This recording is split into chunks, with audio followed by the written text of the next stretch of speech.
rather than focus on being perfect, I think we need to look at how we can make the greatest difference around us in reducing suffering. And this doesn't even, this is going to surprise some people. This doesn't even mean that veganism is the end game, that being vegan is the end result. Reducing suffering is the end result. If we can reduce suffering for millions or hundreds of millions or billions of animals, even if those participating in the reduction of suffering are not totally vegan, then that's a win. That should be celebrated, especially in a world where 99% of people are not vegan. You are here for a reason, but navigating this human life can be challenging. How do you care for your body, mind, and spirit to make the most of your time here on Earth? How can you harness your incredible human potential? In this podcast, we explore these questions and more to help you craft your best life yet. Welcome to I Am Human.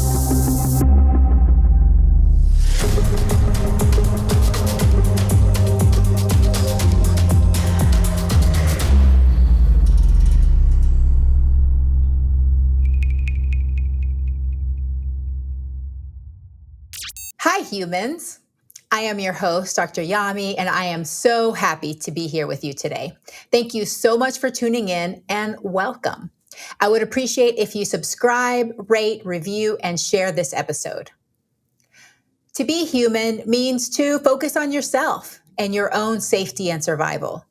But it also means to be altruistic and to help others. And that includes non-human animals. Our guest today is very passionate and compassionate animal advocate, Robert Cheeke. Robert grew up on a farm in Corvallis, Oregon, where he adopted a vegan lifestyle in 1995 at the age of 15, weighing just 120 pounds.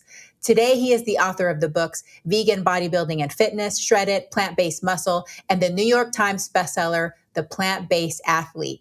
And now he has a new book out called The Impactful Vegan, which was released in June of 2024.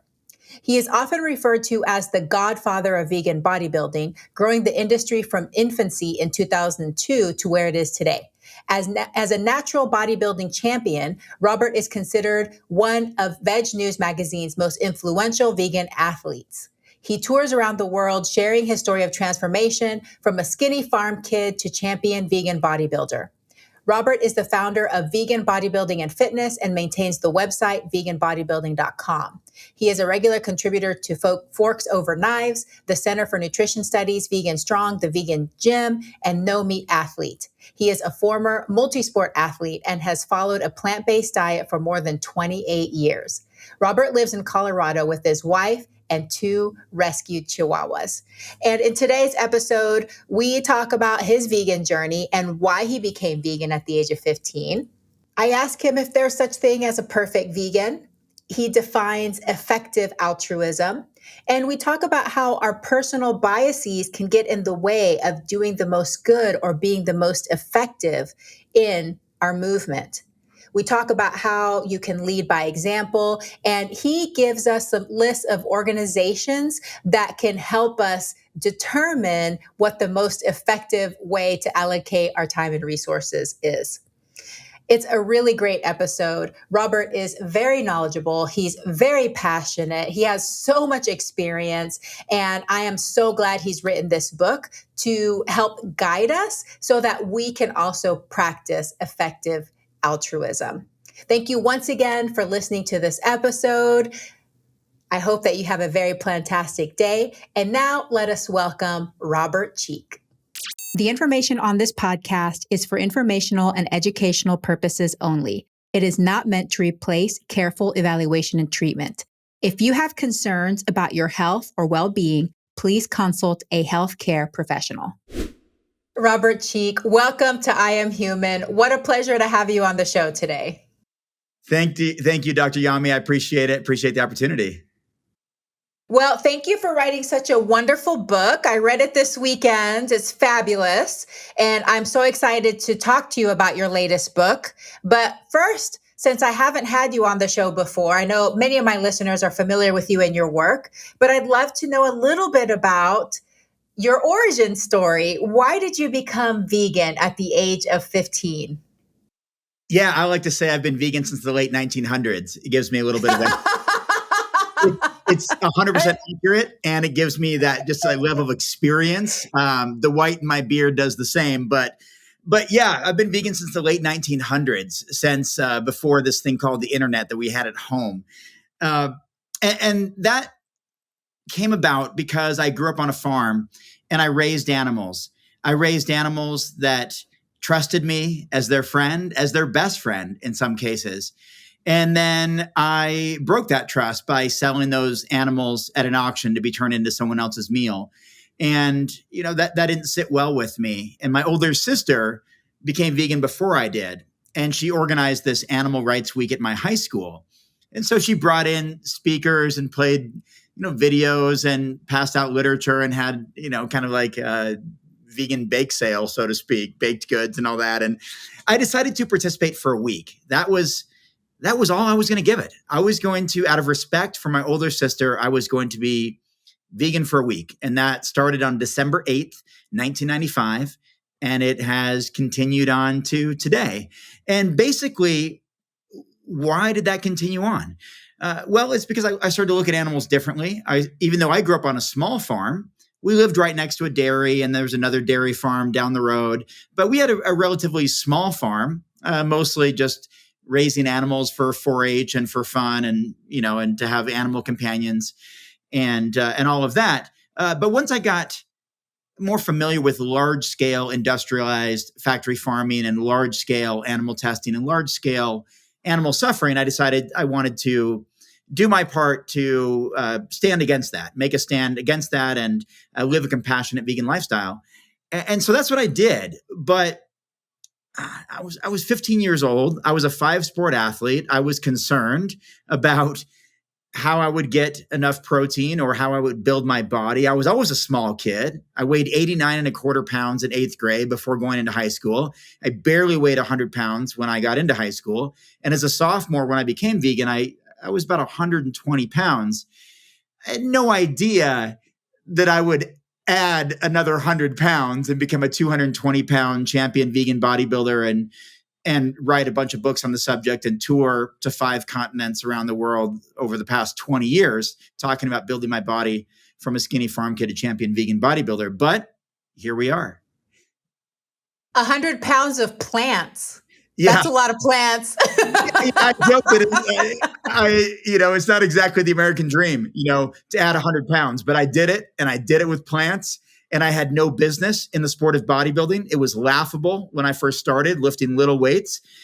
But I just kept telling myself and telling others, just wait, a year from now, or 3 years from now, or 5 years from now. I actually predicted in a really weird way. I manifested or predicted or whatever you want to say that I would be on magazine covers, that I would become a New York Times bestselling author, that I would do these different things, become a champion bodybuilder, even though I didn't know anything about the sport. And I did all of those things and a bunch of others. And, I think there were certain principles that I followed that enabled that, and a certain work ethic and drive. And obviously a lot of people who paved a path before me, and a lot of, privileges that I have and that I inherited. And I am grateful for those, and I feel a responsibility to do the best that I can to improve the lives of others, including farmed animals. And so that's what I've set out to do for the last 30 years or so. That's amazing. I mean, what a journey. And I'll just say, putting on 100 pounds, and obviously mostly muscle, we'll say all muscle. Okay. Say you put on 100 pounds of muscle. I mean, that's incredible. It takes so much dedication, no matter what you're eating, because there's people who are eating omnivorous and they think like, okay, if I just eat a bunch of protein from animals, this is going to help me get big. But even that, like you still have to be very dedicated. You have to have a plan. You have to be in the gym frequently. You can't just, eat a bunch of quote protein and think that you're just going to put on that muscle. So, I mean, that really took a lot of work on your part. Well, it took a lot of work, but it also was difficult when I was one of the only people in the world doing it. Before the internet, or when the internet was brand new and most of us didn't have computers at home, or we were still learning how to use this World Wide Web, and there weren't a lot of books on it. There were a few books on veganism, of course, but this is before documentaries, before YouTube, before all those things. And so I kind of had to figure things out on my own or with some other vegan bodybuilding colleagues and just kind of carve our own path. And I would say that was probably the most difficult part, was that there wasn't really a blueprint. There wasn't a system to follow. I had to really carve that out and create it myself. And that's why I filmed a documentary about it in 2005 and wrote a book on it in 2010 and many books since, because it was something that I had to learn along the way and practice different approaches and see what works, see what sticks. And you're right that it does take a level of dedication in the gym, or just showing up time and time and time again. I mean, even now, I'm in my mid 40s. I've been training for decades. I've got some of the lower back soreness that a lot of us do who have been lifting weights for a very long time, for a quarter of a century or more. And I've still been in the gym 6 days a week for the past few weeks. I'm still doing my thing and still maintaining, 200-pound frame as a vegan athlete, still lifting heavy weights well into my mid 40s. And, I will probably be able to maintain that for quite some time with the type of plant-based nutrition that I've learned over the decades, and with the things that I've learned about training and consistency and compounding and all of those things that matter in the long run, rest and recovery and reducing inflammation and eating the right kinds of foods and the right mindset and all of that. And those have all served me very, very well. And I certainly wouldn't have been able to do really any of these things without having mentors like my older sister, like great coaches, like friends that hold me accountable, training partners and fellow athletes that I could learn from and train with, and even chiropractors and doctors that helped along the way when you do face those injuries from this type of sport that is involved in resistance weight training, and injuries happen. So all of those things combined, as well as the support of the vegan community and the fitness community, have enabled me to do these things, which has been very fulfilling and very rewarding, and has led me to right now, as the author of The Impactful Vegan, feeling like I do live a very impactful vegan lifestyle because I use those experiences, and I use fitness as a vehicle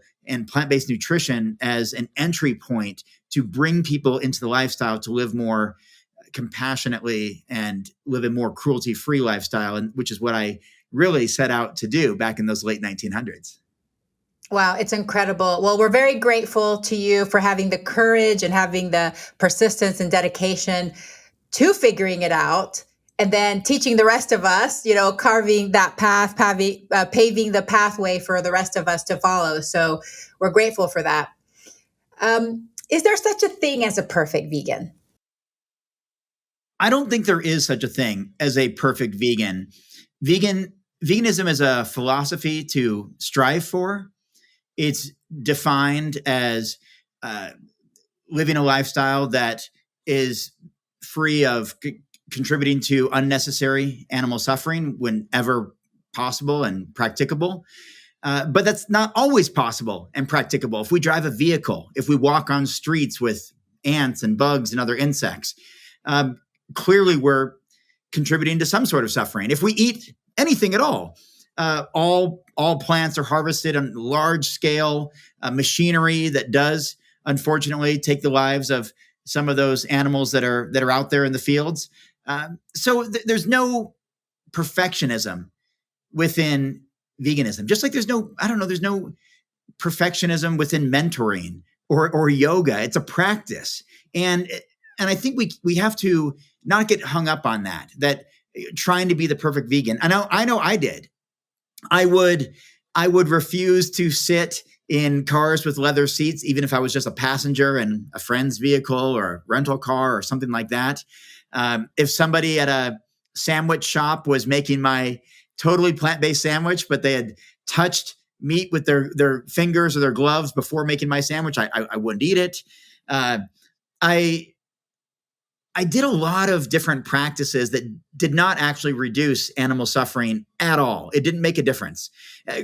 Slight cross-contamination is another example. We tend to be grossed out by it. That's ego. That's personal ego. Like, I don't want to touch that. I want nothing to do with that. If the fries were cooked in the same oil as the chicken or whatever, but it doesn't contribute to any additional unnecessary animal suffering. It just is kind of gross or is something that we're turned off by. But in doing so, in me saying, hey, I'm not going to sit in that car, or I'm not going to eat that sandwich someone just prepared for me because their gloves touched some meat, or you know what, there's a tiny sliver of cheese in that otherwise totally plant-based taco or burrito. I'm not going to eat it. I'm not going to touch it. I'm going to give it away or throw it away.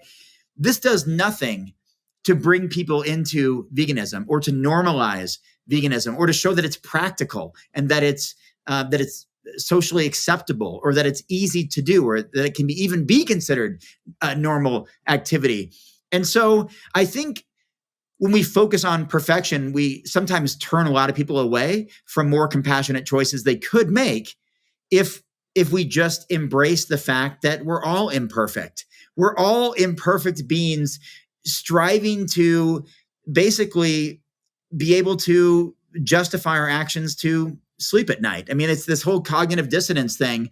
And no matter what we do, we're just trying to feel better when we go to sleep at night. Like that I'm living in, call it whatever you want. I'm living in alignment with my purpose, or I'm living in alignment with compassion, or I'm trying to be authentic, or I'm trying to make a difference in the world, whatever it is. Or I'm simply trying to justify the entire vegan cake I ate last night. We will find a way to justify it so we can feel good about ourselves. But I think we need to, rather than focus on being perfect, I think we need to look at how we can make the greatest difference around us in reducing suffering. And this doesn't even, this is going to surprise some people.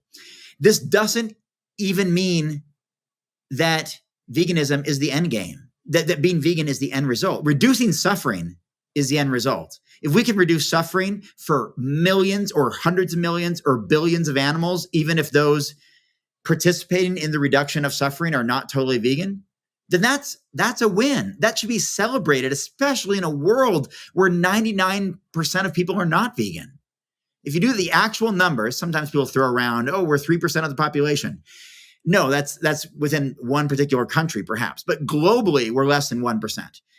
That can either be very discouraging, or it can be motivating that we've got a lot of work to do.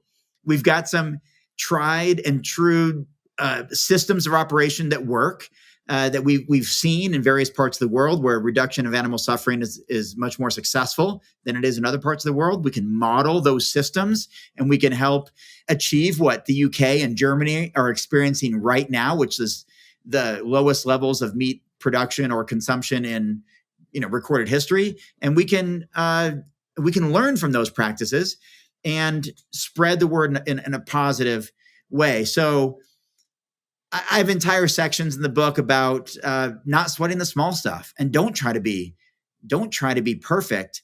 Try to make the biggest impact that you can, and that's where you're going to make a difference. Yeah, I mean, that applies to so much in life, doesn't it? How perfectionism can get in the way of our actual goals and take energy away from what we could be doing. So maybe this is a great time for you to define effective altruism. Yeah, absolutely. So effective altruism is about doing the most good with the resources that we have. That's the simple version. There's the beautiful definition that William McCaskill came up with. He's the co-founder of the effective altruism movement, which came about around 2012 or so. And it's about, using like data-driven evidence and using science to have an impartial approach to discovering whatever the most impactful thing is, and then to do whatever that turns out to be. It's more eloquent, and the quote is in my book. I don't have the page pulled up to read it, but basically, ultimately, effective altruism is doing the most good, not doing some good, not doing a little bit of good, but how do we actually maximize our impact. And there's plenty of examples. I can give you a couple. This first came on my radar from Peter Singer's book, The Most Good You Can Do. And then that led me to William McCaskill's book, Doing Good Better. And then Nick Cooney's book, How to Be Great at Doing Good. All very similar titles about doing good. And for example, if you're contributing to reducing suffering around the world in one particular area, let's say blindness, it takes about $50,000, 50,000 US dollars to train a seeing eye dog to help one person for, I don't know, 8 or 10 years, the duration of the dog's life as a professional seeing eye dog. But there's common eye disease throughout parts of the world, India, Bangladesh, Nepal. It just happens to be very, very common, which leads to blindness. And that can be totally prevented through surgery for about $200, 200 US dollars. So you can prevent blindness for, what's the math on that? I don't know, thousands of people for the next 50 years of their life for the same amount of money that it takes to help one person with that one seeing eye dog. Similarly, we could donate X amount of resources to help people in the developed world with, I don't know, let's even say something that's very close to home on the minds of many, let's say hunger. Or for a certain amount of money, we could impact a certain number of people in the developed world, or we could provide anti-malaria bed nets to those in sub-Saharan Africa in a life or death situation, contracting malaria from mosquito bites and all of that, for a fraction of the price of helping save and spare the lives of exponentially more people. And you can go down the line. There's all kinds of examples.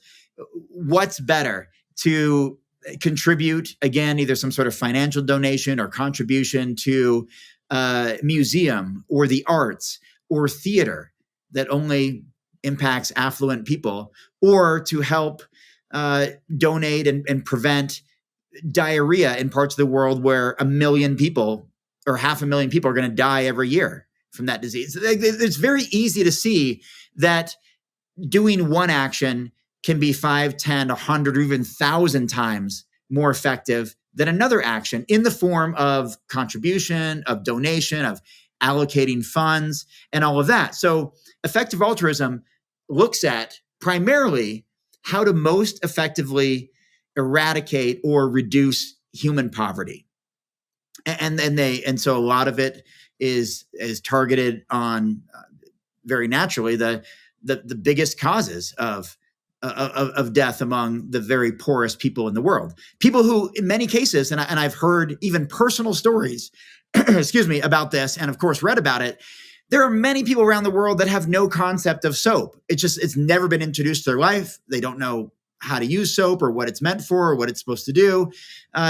This is important stuff in preventing the suffering of large numbers of people. There are parts of the world where birth control is not available and not accessible and not very widely known and all of that. There's lots of things that we can focus on. And there's even a way of measuring. It sounds kind of weird and even hard to think about, but there's a way of even measuring suffering called the QALY score, quality adjusted life years, on a scale of 1 to 10. I mean, what's worse? To suffer from migraines every single day of your life, or have chronic diarrhea, or have lost 2 or 3 limbs, or to have some other almost like a poison oak type itch that never goes away. Or, I mean, you can go down the list and list all these things. And there's actually a way to determine, based on feedback from those who have suffered from these things, and say, yeah, my quality of life, went from a 10 to a 4 when I had this, or when I suffer from this.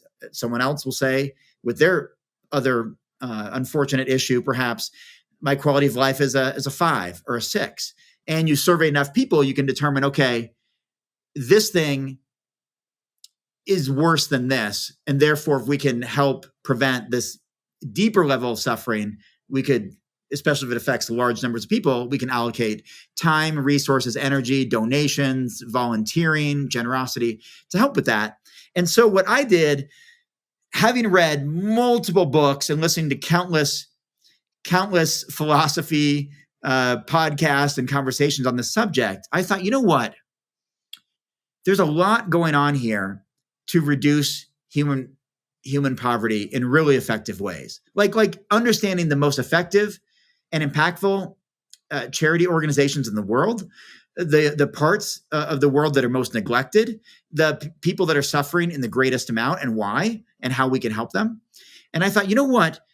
I want to take that approach, those principles of effective altruism, and apply them to animals, and in particular to farmed animals, because people care about dogs and cats and horses and birds to some degree. But on a large scale, nobody cares about chickens. Nobody cares about cows and goats and sheep and ducks and geese and turkeys on just a statistical scale.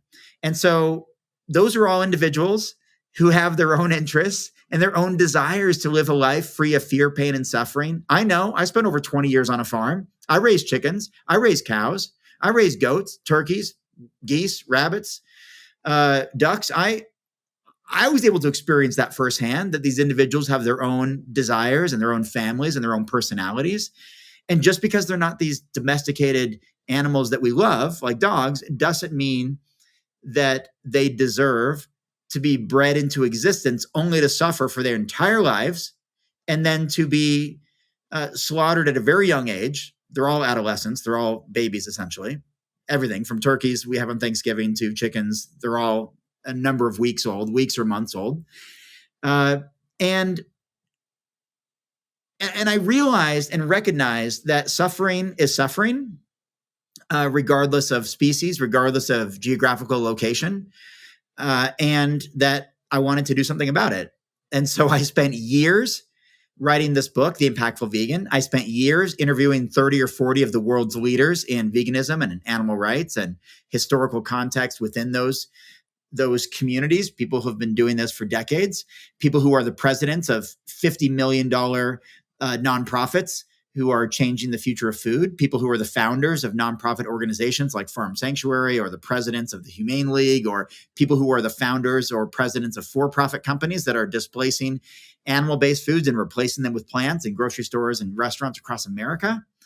And I wanted to uncover very much what effective altruism is trying to do. They're trying to take this scientific method and follow it regardless of what the result is. And so I had my own preconceived ideas about what being an impactful vegan means. I had used fitness as a vehicle for that quite effectively for many years, for decades, in fact, because one of the biggest objections to veganism or a plant-based diet is a concern about protein intake and being able to build muscle.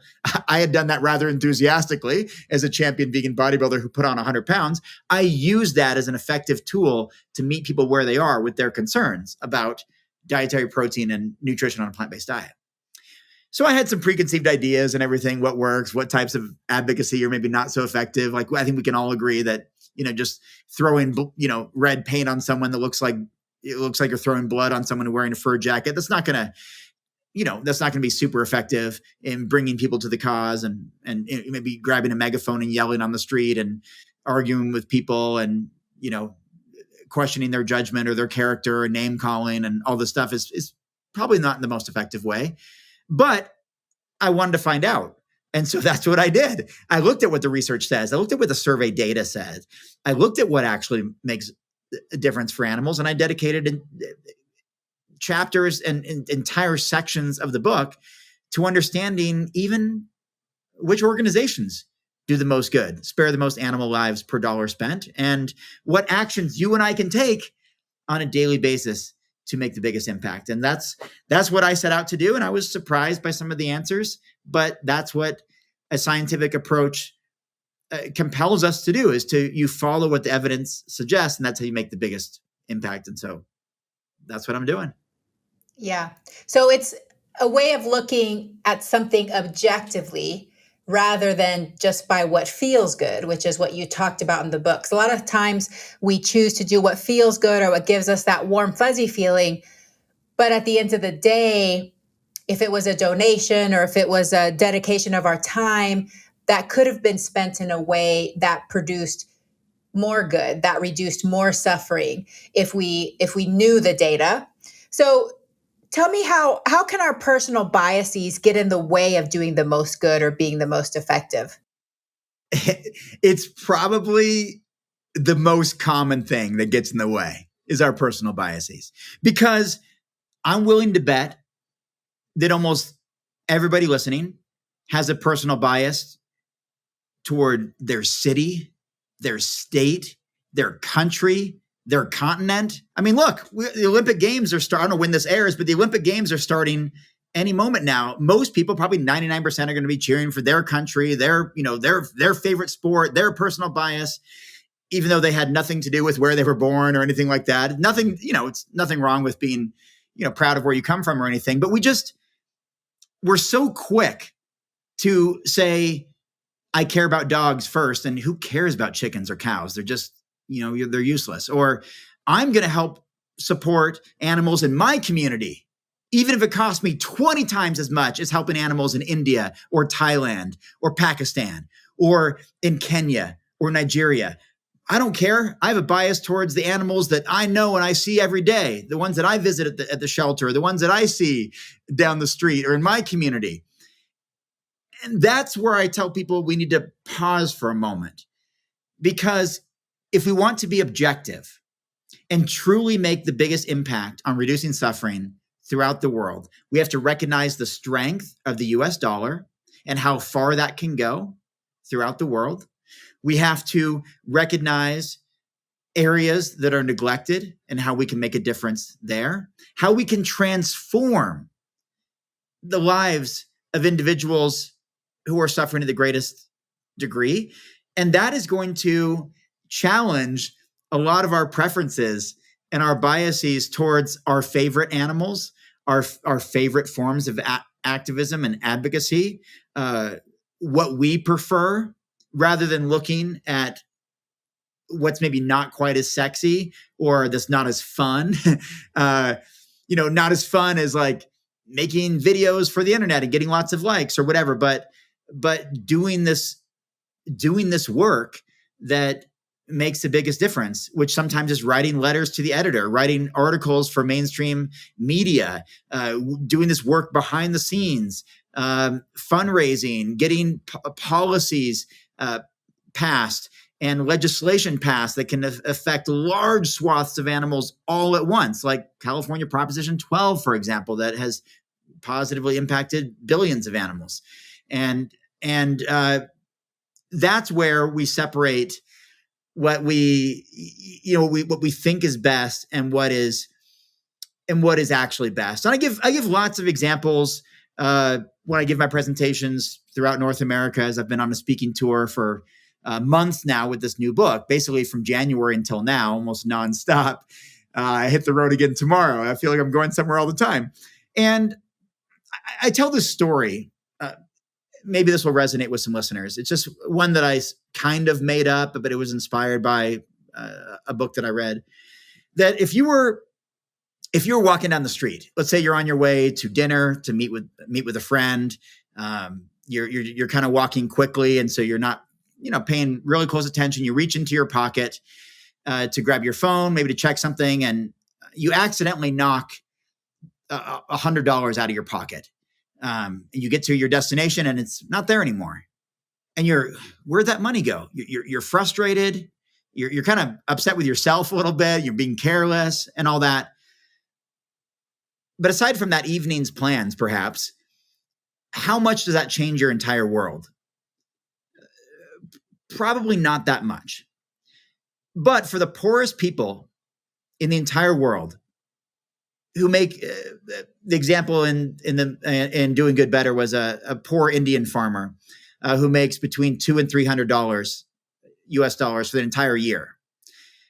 What would that $100 do for that poor farmer? I mean, that's half a year's income.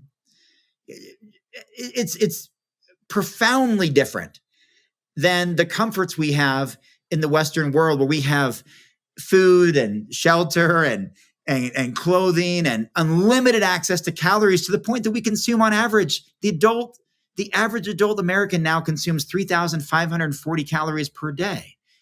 Yet I have two different friends who went to two different countries in Africa just recently, who both told me the exact same thing when I talked with them. One was in person, one was over Zoom. They both just shared this information, that they met people who have to walk about 6 hours, 6 miles one way to get clean water. 6 miles one way, 6 miles back. Another friend I talked to, that was in Tanzania. I talked to a friend who just went to Kenya, and he said he met people who eat once a week or maybe twice a month. That's the only time they get to eat. And it's a reminder that we live in a very privileged society with a lot of excess, a lot of freedoms, a lot of comforts, a lot of luxuries, a lot of power, a lot of dominion, a lot of access to choice. And if we can pause for a moment and recognize the power that we have, and look at the organizations that I highlight, like the Humane League, that can spare a chicken's life for as little as 33 cents. Can we come to a conclusion, at least every once in a while, that maybe I don't need that new shirt that was probably made in some sort of sweatshop factory overseas anyway? Or do I need that latest electronic? Or do I need that expensive drink, or what I call unnecessary beverages? Do I need to, water is free. We're lucky that it's free and that it's clean, that it's accessible and it's available to us. Do I need these unnecessary beverages when there are those who don't even have access to it? When there are 1 billion people, almost 1 billion, 800 million to a billion, who are going to bed hungry tonight, who don't know where their next meal is coming from, don't know when they're going to eat. And to recognize that the same struggle that a billion people have is a similar struggle that tens of billions of animals have, and that they endure every day of their lives. And they're different.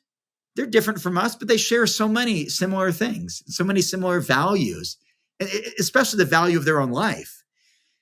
And the fact that you know this, you teach this, I know this, that we can live perfectly healthy lives on a plant-based diet free of all animal protein, all animal food sources. And in fact, that could be better clearly for the animals. It could be better for the environment. It could be better for our future. It could be better for land use and water use and clean air and for future generations. I don't have to tell you, or even your audience, that we have a problem with food in the Western world. I already told you we have 3,540 calories we consume per day on average per person. We have 73.6% of Americans who are overweight, 42.5% of Americans who are obese. And that's not to body shame anyone. That's to sound the alarm that when we eat a diet, I don't have the numbers exactly memorized, but it's something like 55% of our calories are processed junk food, another 30% or so is animal protein, and just a few percentage points for all grains, legumes, nuts, seeds, fruits, and vegetables combined. And the fact that this leads to common degenerative diseases, and it means that tens of billions of animals are factory farmed so we can nourish ourselves with those preferred taste preferences that have been cultivated throughout our lives ever since the first time we tried a chicken nugget or had pizza or had a burger. And just to recognize that it's clearly not working. It's not working for our society. It's not working for our health. It's not working for the environment. It's not working for animals. And there's a better way. And there's people doing it by the tens of millions of people who are vegan, who have vegan families, vegan children, vegan pets. This is practical. This is possible. And that's what I'm trying to show in The Impactful Vegan, all the different ways that we can address what the issue is, overcome it, provide solutions, and move forward and inspire others and put our resources in the right place to make the biggest impact we can. Yeah. I think it's interesting because I think that there's a lot of people that want to help, and they want to do the most that they can for whatever cause that they're passionate about. But I think that you're right in that a lot of us as humans, we do want that feel good factor from it, like something that is something that, we grew up with or we're biased with. And so I think whenever we look at it in this big picture way, it does make a lot of sense.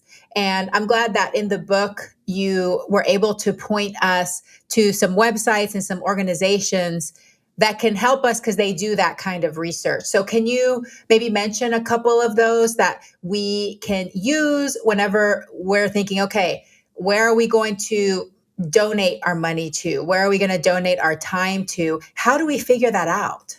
Yeah, absolutely, Dr. Yami. There are organizations that dedicate their lives to determining this. So one of those is called Animal Charity Evaluators. It was founded over 10 years ago with effective altruism in mind, using effective altruism principles to evaluate thousands of animal charities to figure out which ones are the most efficacious, which ones actually make the biggest difference. Because we learned from studying all types of different charities around America and around the world that some are not just 5 or 10 or 100 times better, but sometimes some charities are thousands of times more effective than others. And so Animal Charity Evaluators has done that with animal charities, with animal nonprofit organizations. And they've looked at thousands of them. They use dozens of pieces of criteria to scrutinize them, evaluate them. I mentioned throughout the book all the things that they look for. The impact they make, the potential for future impact, their how they spend their money, how effective they are at raising money, how they utilize their resources, how happy their staff is, all these different things. And what they've determined is that some of these organizations, and some your listeners may not have even heard of, are some of the most impactful in the world, even if they don't have the popular name behind them that we're all familiar with. And that's very true in human cause charities as well. There's all these ones, Make-A-Wish Foundation or Race for the Cure. There's some very American Red Cross, whatever. There's some very popular ones that everybody knows, but it doesn't mean they're the best or that they use their resources most effectively or they make the biggest difference in the world. The same is in the animal charity world as well. So I'll tell you some. I don't need people to go buy the book just to learn these. I'll tell you. The Humane League, I've already mentioned, I believe, in this conversation, is one of the best. In fact, they've been a top animal charity through the Animal Charity Evaluators, top animal charity selection for 10 years running, I think. Ever since this system was created, they've been a top animal charity every single year. Like I told you, they can spare an animal's life for as little as 33 cents. And that's because they have relationships with thousands of food companies, with thousands of farmers, through education programs, with politicians, with policymakers, with educators, with grassroots organizers and community organizers, because they work with small animals where like chickens, where it takes about 150 to 200 individual chicken lives to create the same edible meat as one cow, for example. So that's how they can spare so many more lives, because they focus on some of the smaller animals. Therefore, they reduce suffering collectively in more impactful ways that way.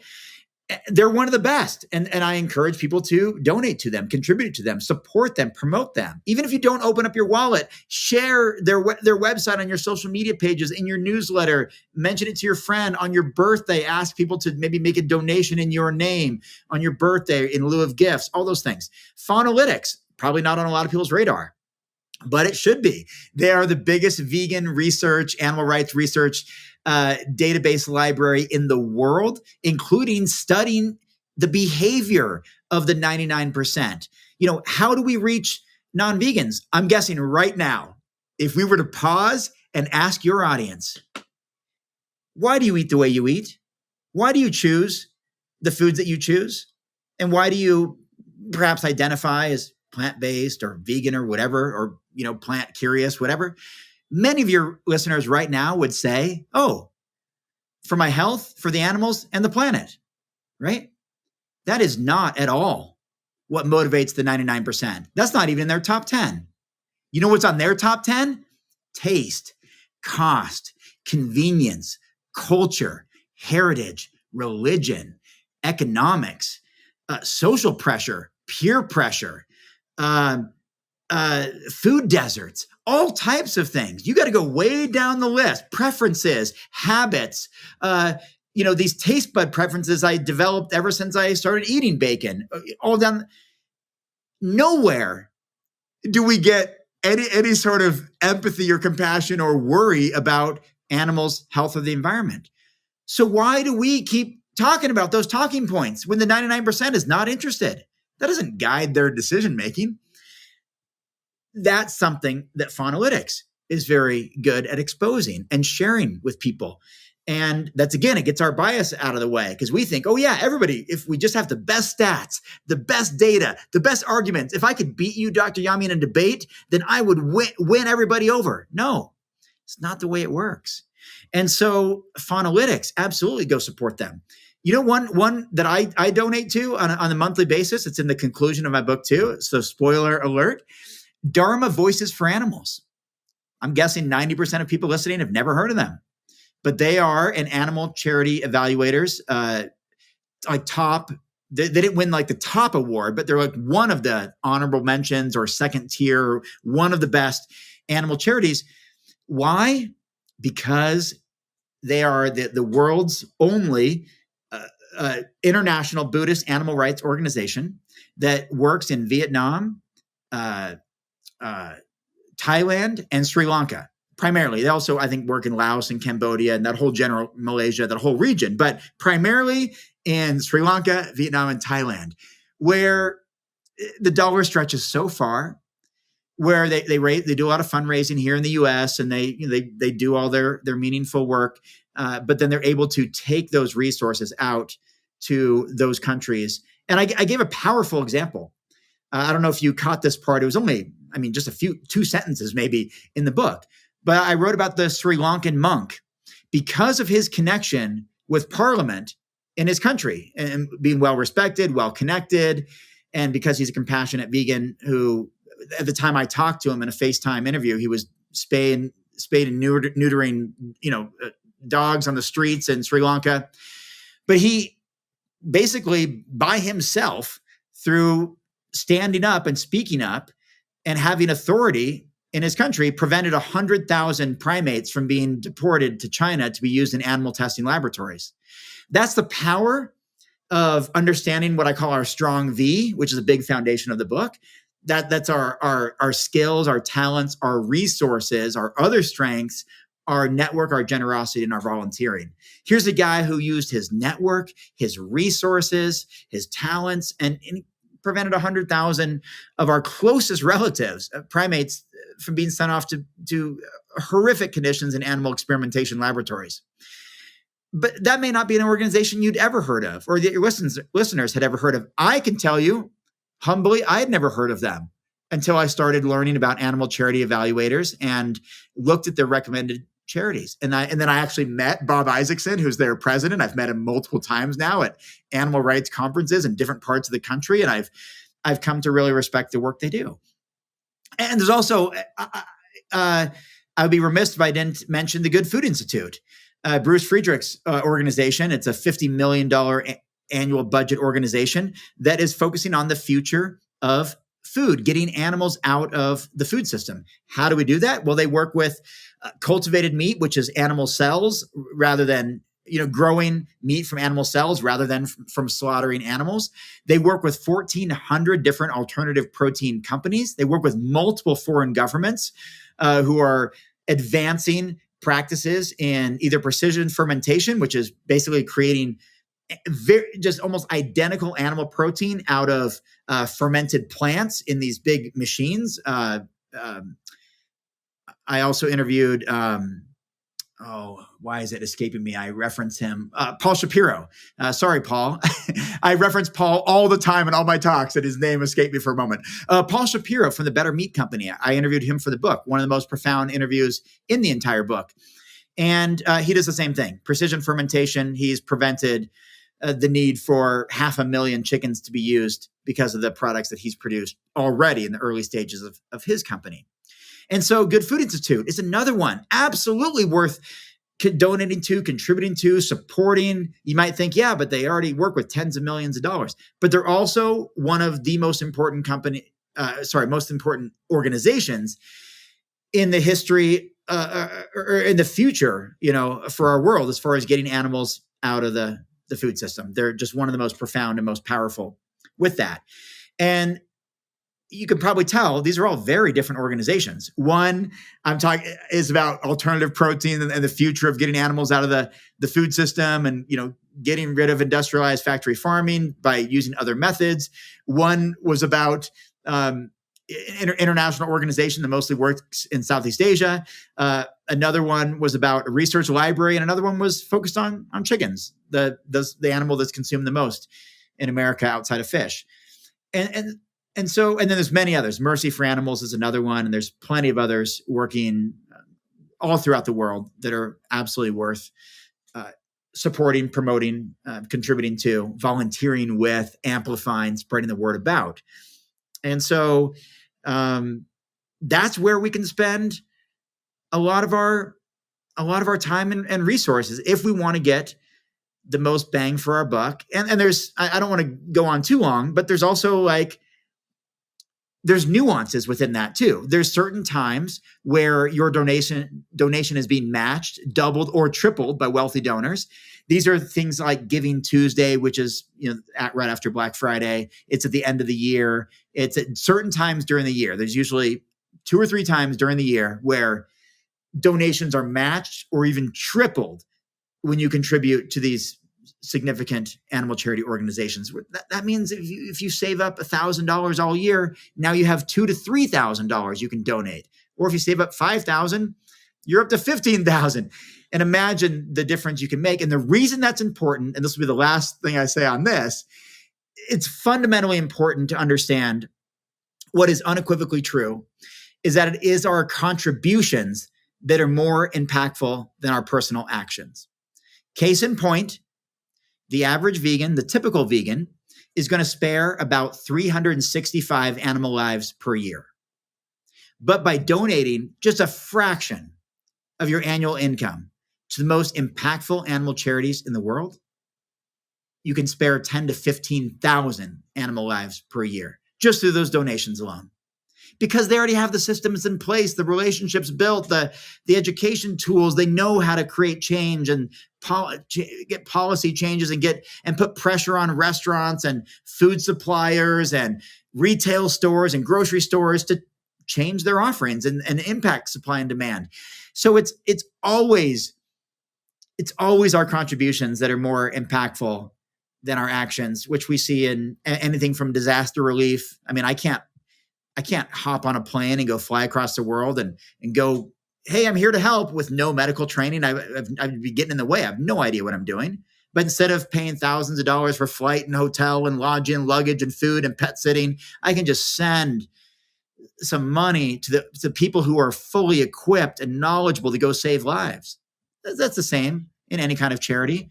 It's our contributions are one of the most impactful things we can possibly do. Look what's happening right now, literally as we speak in politics. It's donations and campaign fundraising and all that, because they know that equals more than one vote. We all get one vote, but through whether we like it or not, influence of media and advertising and all that, fundraising leads to more votes than our individual vote. So that's not to discourage people from being, proactive and taking action yourself. I have a whole section in the book about that. Things that you can do, things that I can do, things that we can do as individuals. But we have to step back outside our personal bias and say, you know what?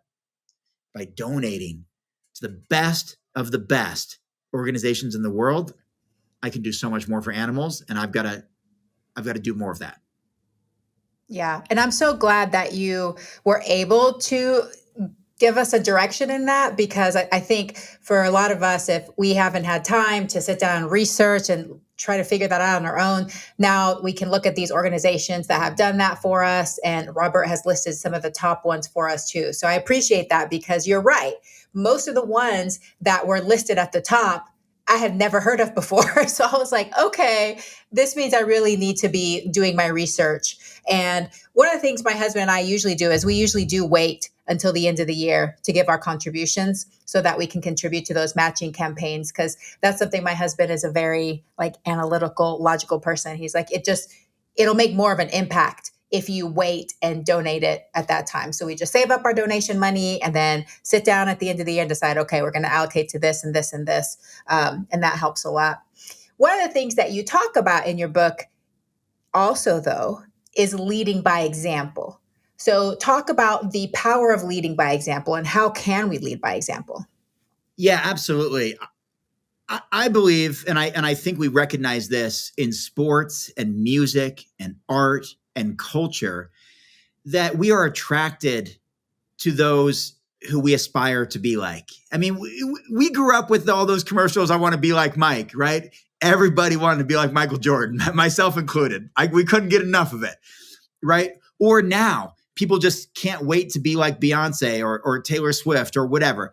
In this kind of pop culture, we have these role models, these idols, these aspirational people. But this can be done on smaller scales as well. How often, I mean, do you see people with these physical transformations that inspire people all over the internet? I mean, Forks Over Knives is quite well known for that. They've inspired, it seems like millions of people at this point, to change their dietary eating habits and change their lifestyle for the better. And they have these amazing transformations, getting off medications and losing weight and having more energy and increasing longevity and all these types of things. And the same goes with the way that I have used and leveraged my fitness background to reduce animal suffering.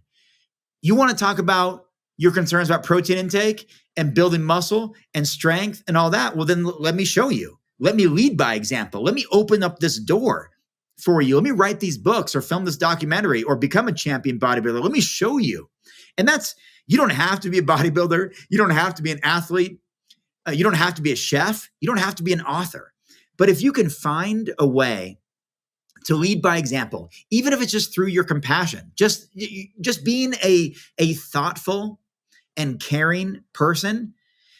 I mean, that's what we love about many people, especially many religious leaders over the years, or people fighting for peace, Gandhi or Mother Teresa or whoever you want to mention. There's all these different people we've looked up to because they've Dr. Martin Luther King Jr., whomever, they practice nonviolence, they practice peace, they embrace it, they speak about it, they embody it. That has, revolutionized societies and cultures. And you can do it through physical body transformation. You can do it through academia. You can do it through art and music and all these other platforms. You can do it through a social media presence. You can do it through creating beautiful and delicious food and introducing that to people who said, I didn't know that was possible. I didn't know it was possible to consume satiating, nourishing, tasty food that didn't have animal protein in it. I just didn't know that was available. And so leading by example is all those things, but it's also being a leader in your community, being a listener, being supportive, offering a helping hand, sharing. I wrote an entire section about the Vegan Strong Method, which is getting plant-based products of all types, plant-based foods, products, sports nutrition, whatever you want to call it. I just use the word product as an umbrella, but getting plant-based products into the hands, homes, and mouths of as many omnivores as possible. And that can be through your church group, through your community, through your sports league, through your group of friends, through your family, through your network, through your colleagues, your work environment. Leading by example could be a plant-based by default approach. I wrote an entire little section on that in the book too, where if you're in charge of catering, of food selection, of banquet, of organizing, of whatever it is, you're involved in the process of determining what food is available at a given event. A plant-based by default approach, which is happening in New York City public hospitals, in major universities around the world, and even, as I wrote about in the book, even travel companies like that boating tour company in Hawaii that does and that provides entirely plant-based meals. That's all they offer to a 99% mainstream omnivorous audience, and people are fine with it. They're totally embrace it.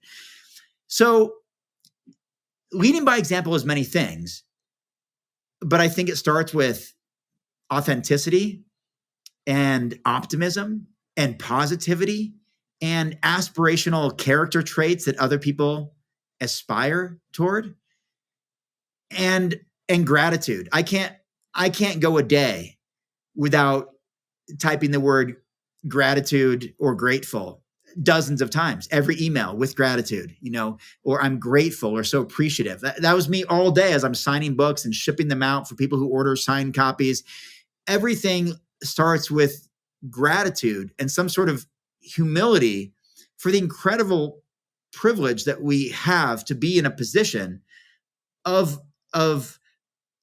power and luxury and freedom and choice that we have here in the Western world in many aspects of our lives. And I think we acknowledge that, we embrace that, and have some sort of moral responsibility, or at least that's how I feel as a very privileged individual.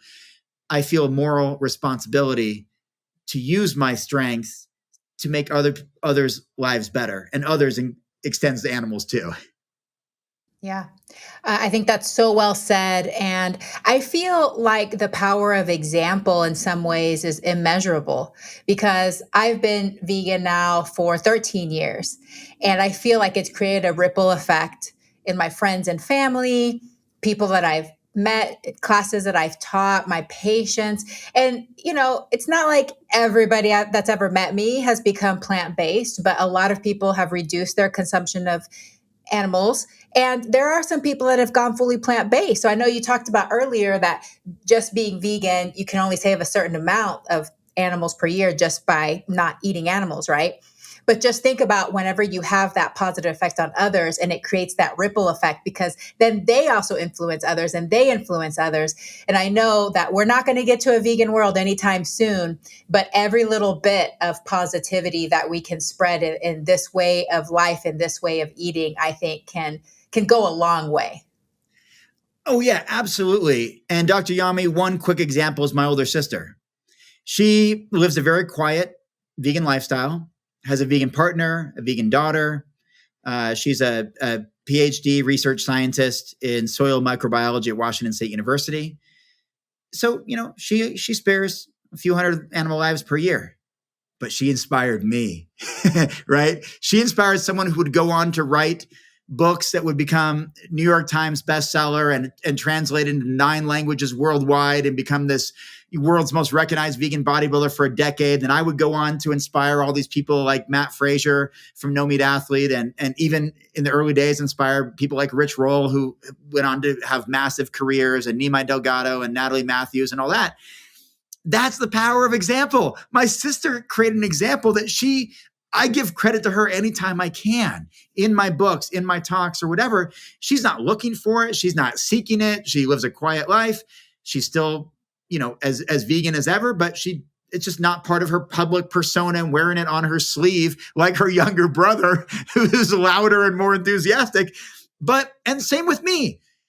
I have my presence online or whatever, but I've been able to inspire people who have been way more successful than me at amassing millions of followers and people who've been financially way more successful than me and able to contribute so much more because of that.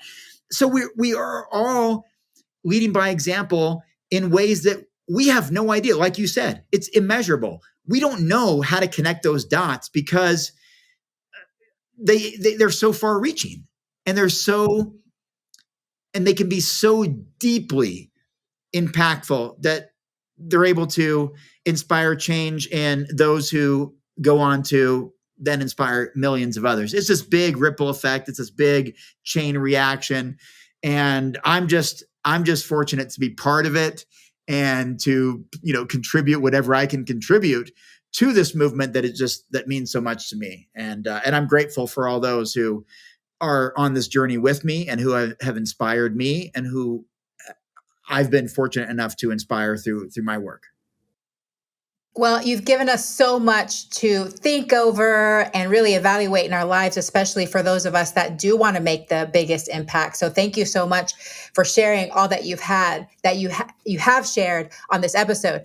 Now, for the listeners, there's so much more in his book that we didn't even scratch the surface on. His strong V method, he talks about all of that. And one of the things that I really like too is how you talk about the different types of activism that we can do and which ones actually are the most impactful and which ones actually could be harmful to the movement. So I think that's very important for people to learn. So you definitely have to pick up a copy of this book if you're really interested in learning more about it, because he has a lot in there. But we are running out of time. So let's go to the wrap-up questions. What do you wish more people knew? I wish more people knew that it was okay to be their authentic selves and to live in alignment with their inner compassion and to live and let live and really believe it and really embrace it and allow others around us through our actions to live and let live too. And I think if we believed that about ourselves and believed in that, we'd have a lot more peace and compassion throughout the world. I love that. That's profound. How do you define success in this lifetime? I think success is very difficult to define. I feel like I'm fortunate enough to have tasted some of it, but also a lot of failure and disappointment and frustration.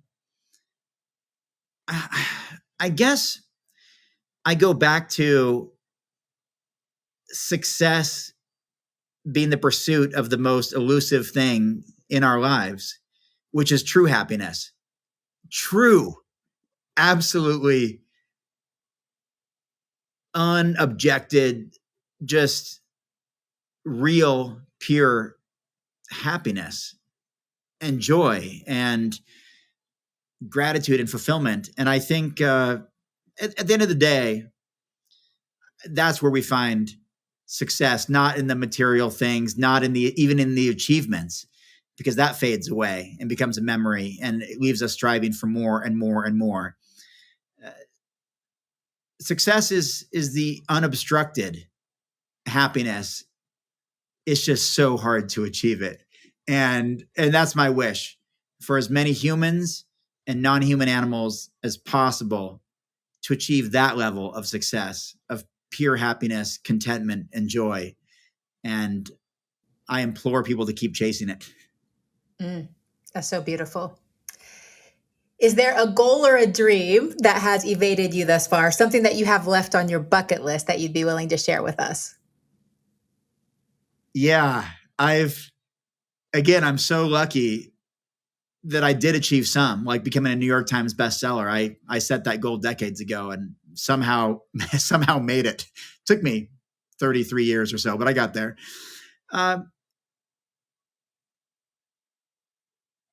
If I'm objective and I guess semi-selfish, I would say that a level of financial freedom eludes me and has eluded me for a long time. And the reason why that has been frustrating or discouraging for me is because I know the value of how to reallocate those kind of funds to reduce suffering in the world. I feel like I have a better understanding of that than most. I wrote a whole book on it. And that is an ongoing process. I always thought I could make a living as a writer if I just wrote enough books and sold enough copies and got enough speaking engagements, but I've been publishing books for 15 years and writing way before that too. And that still eludes me, that full professional writing career without having to do all the side jobs, all the other stuff, all the complementary and supplementary work. And I would like to achieve that someday for myself, for my family, and for the ways that I know I could contribute in very meaningful ways that would absolutely change the world for those around me. Whether it's, the poor, struggling person in another part of the world, perhaps, or animals who are suffering on a large scale. And that's something perhaps down the road, or our next conversation, I'll be further along. And that's been an ongoing struggle, but I'm still working toward it every day and trying to get there, because I know how much it would mean to those that I believe that I could help with those resources. Thanks for sharing that. I feel like there's probably a lot of people that can identify with you on that, especially for those of us that are more service-oriented humans that, we're out there trying to help as many as we can. I think there must be some like vows of poverty somewhere back in past lives or something that we set. But, I think that can definitely happen. What does it mean to be human? I'm flooded with all kinds of things. I mean, words that come to mind are things like privilege, responsibility, awareness, unbelievable gratitude, things like that.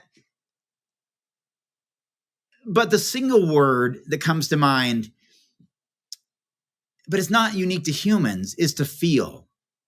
Like to really feel experiences, sensations, senses, to be able to think critically, to have a broad range of emotions, to have the freedom to express those emotions, which, unfortunately, a lot of other non-human animals can't. They can't express themselves in ways that we understand. So I think being human is unique. There's only 8 billion of us or so. But I think it also comes with a tremendous amount of responsibility and inherited privilege that other species don't have. And I think we need to acknowledge that, appreciate that, and never forget it. Yeah, and I love how you brought up responsibility too, because I think that we do have a big responsibility because we have been given these gifts and this ability to make choices and to reason and, to use science and data to make decisions. So hopefully we'll get to the point in our humanity sometime where we use this data and we're like, eating animals makes 0 sense. 0 cents. Why are we doing this? So I have faith that we'll eventually get there. But you're right. I think that we do have a lot of responsibility when it comes to being human. Well, Robert, this has been a fantastic conversation. I appreciate you so much, all the work that you've put into, all the dedication that you've had since 15 years old, and you just continue putting in the time and the effort to help animals, to spread the message to other humans. So thank you so much for everything that you do. I know that my listeners want to be able to get in touch with you if they haven't already. So where can we connect with you? Where can we buy your books? What products and services do you offer? Yeah, thank you, Dr. Yami. I appreciate the opportunity today. I know it's been a long time coming, so thank you so much for having me. I'm grateful for that. Robert Cheeke with an E on the end. You can find me online, pretty much every platform that's out there. And I also run veganbodybuilding.com, which I've done for more than 2 decades now. I also have impactfulvegan.com, where if you want to determine if this book is right for you, you can go download an entirely free chapter plus the introduction, a 31-page PDF, totally for free. It's all yours. Get it, save it to your phone, save it to your computer, read it when you like, and see if that's for you. And also realize that the proceeds from the Impactful Vegan are going to 5 of the top animal charities in the world, including one that provides a vegan meal to hungry children throughout the world to the tune of 1 million vegan meals every single day. That's Food Yoga International, formerly known as Food for Life Global. They've been doing that for over 40 years, feeding over 8 billion vegan meals to people, to children in 65 developing countries. And so I would love your support. You can find my book. It's on Amazon, Barnes & Noble, bookshop.org, independent bookstores, pretty much everywhere. It's hardcover. It's beautiful, bright orange cover with a chicken on the cover, and endorsed by wonderful people like Tabitha Brown and Rich Roll and Dan Boutner and Kathy Freston and Plant-Based News and many of the incredible people in our movement. And I would be grateful for your support. And I hope that you'll love the book as much as I enjoyed writing it and sharing it with the world, and would kindly leave an honest review online. That would be greatly appreciated, because we really need to get this message out there to as many people as possible. And collectively, we can make a difference. So thank you again. And find me online, say hi anytime. And thanks for tuning in today. And Dr. Yami, appreciate the opportunity. Thank you so much, Robert, for everything that you do. And I hope that you have a very plantastic day. Thank you. You too. I'm Robert Cheeke, and I am human. Thank you for listening to another episode of I Am Human. I would be so honored if you subscribe to the podcast so that you never miss an episode. We love our listeners and take your feedback seriously. If you have questions or constructive feedback, you can email us at podcast@dryami.com. That's podcast@doctoryami.com. I am your host, Dr. Yami Cazorla-Lancaster. I Am Human is produced by myself and Alejandra Parra. Graphics designed by Alejandra Parra. Music by Angela Soph with Glowbox Productions, and edited by the Castos production team. Remember, human, you are here for a reason. Have fun, explore, and live your life to the fullest.